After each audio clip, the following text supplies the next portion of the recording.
How does it feel to be here on hallowed ground that was occupied by the likes of Jackson 5? It feels good. You can almost feel it. You know what I'm saying? You can feel how much blood and sweat and tears and how much pain they, you know what I'm saying? Actually in this room, you actually can feel it. You know what I'm saying? Just how hard they worked and how bad they wanted it. You know what I'm saying? How bad they wanted to make it out of the environment. You know what I'm saying? You can feel it.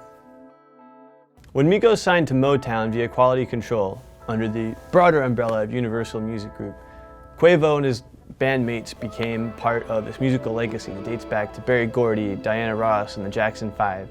So when we found out that Quavo was going to be in Detroit for our 30 Under 30 Summit, we figured what better setting for an interview than the studio in the Motown Museum, the same place where all those musical legends record some of their greatest hits. These are our summer camp kids, and they're really excited to see you here today. Berry Gordy mixed and master the albums, and that's what I do.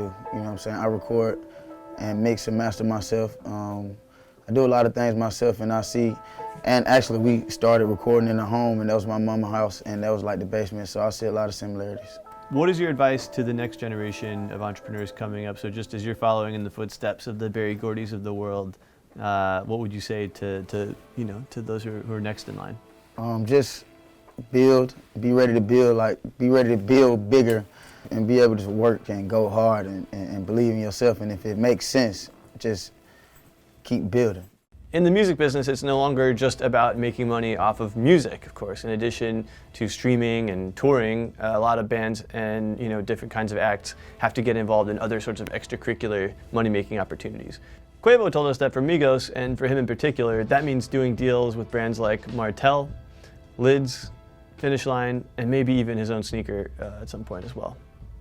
It's only right that I, be a part of these organizations, because now if I'm rapping about drinking in the clubs, they buying bottles in the club, I need to be having equity in some type of alcohol, you know what I'm saying, and get on the track and talk about Martell, you know what I'm saying, even with shoes and down to the drip. When we talking about drip, it's important to talk about that, but it's important to have some ownership in it if you're gonna glorify it. You know what I'm saying, I'm focused on making music, buying ice, and having fun, make sure sometimes you gotta sit down and think where you want to go with life, and where you want to go with your team, and how your team can connect to where you can be a long-term wealthy person, businessman. You know what I'm saying? It's not just all about stardom. When it's all said and done, calming down, it's time to have infrastructure for your, you know what I'm saying, for your family, for the community, for the world. You know what I'm saying? You spoke to the world. Now it's time to help build.